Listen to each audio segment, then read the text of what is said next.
Alright, in this lesson we will grade a shot using a film emulation and add some texture to the shot with grain. Now we are going to be working with this grain clip that comes to us courtesy of Cinegrain that you can of course download as part of this course so you can follow along as we are working. Alright, Command or Alt and Tab into DaVinci Resolve. We are in the media pool and I would like to bring in this clip of grain, but I'm going to bring it in as a matte. I'm going to right click, we're going to add to the media pool as a matte. There it is right there. I can see the little matte icon. So this will be all set to go when we need it. So let's head back to the color module. And as always, 2 nodes to get us rolling. However, we're going to apply a different lookup table right off the bat here. Let's right click, come down to LUTs, 3D LUT. We're going to come down to our film looks and we're going to apply the Rec 709 Kodak 2383 D65 lookup table. With our first node, what we want to do is get in and add saturation for separation. When our corrections are done prior to a film emulation lookup table, the result will be different than it would be working with a technical lookup table as the Alexa K1S1. The reason is that a film emulation lookup table will have some kind of cross-color deformity that we could see in the waveform when examining it in the first lesson. By using film emulations or creative lookup tables in general, you will have to work within its boundaries of allowed colors, which can force some interesting color combinations. Now what I want to do is dial in a cold look with our offset wheel. We're going to send it over towards blue, and then I'm going to add back a bit of color into the face or into the midtones using the log midtones. So another node, Option or Alt and S.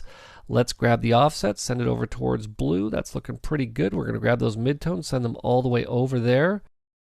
If you feel you need to extend or limit the range of the midtone control, you can change the low and high range values next to the contrast and pivot controls below the wheels.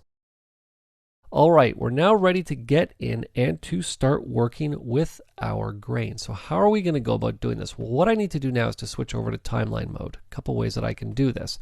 I can navigate up to clip, I can switch to timeline, or what I can do is just click the little button right here to switch over to timeline. I am going to need to add a new corrector node that we will need to patch into. What's important to keep in mind is that there are going to be no luma changes happening when we work this way, which is obviously a huge advantage for us. So what I'm now going to do, right click, add node. We're going to add a new layer node. What's important to keep in mind, this input into the layer node is going to be the foreground. This will be the background. I'm actually going to disconnect the source's input, and we're now ready to add the grain. I'm going to right click, I'm going to come down to add matte, and we're going to add our 4K scope grain. Now you're going to notice that what has happened is that the matte thinks that it is a matte. It's going to function as a matte does. But what we were doing was just using this to get the grain into Resolve. So what it's doing is it's patching the output of the matte channel into the input of this node's matte channel, which we actually don't want. I just want the grain. All right. I'm going to disconnect that, and we're going to connect the RGB output of our grain into the RGB input of this node. And you'll see the grain appear immediately. Now, what we can do is we can simply click on the layer node. I'm going to right click, and I'm going to come down to its composite mode. And you'll notice that as I drag through, we can see the composite modes doing what they should be doing. And depending on the one that I choose, like one of them down here, I think it was linear light, actually gave me a super grainy look right there, which I thought was pretty cool. But I just want a very subtle grain look. So we're going to come down to overlay. And once I apply the overlay transfer mode, you'll see now if I come back to this node specifically, Command or Control and D on the keyboard to add or remove that grain.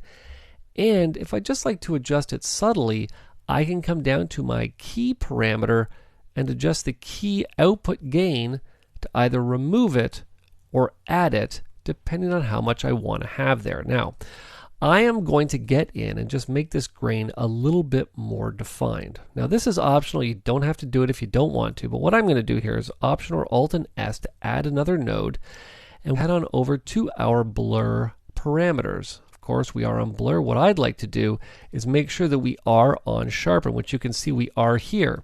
So with sharpen selected, all I'm going to do is just grab that radius and start adjusting. And you'll notice as soon as I pull it south, we can now see that grain really stand out. And what we can now do is jump back to our key category and remove it or add it as much as we want. Now, one thing that you should keep in mind is that some colorists like to add color to the grain or even apply it to only certain parts of the image. That choice is completely up to you. Another popular thing to do is to add grain only to the blue channel to simulate the style of Kodak 500 film stock. It can be done very easily by using the splitter combiner node and the built-in grain system. Okay, thanks for watching the course. I hope you enjoyed it and got a lot out of it.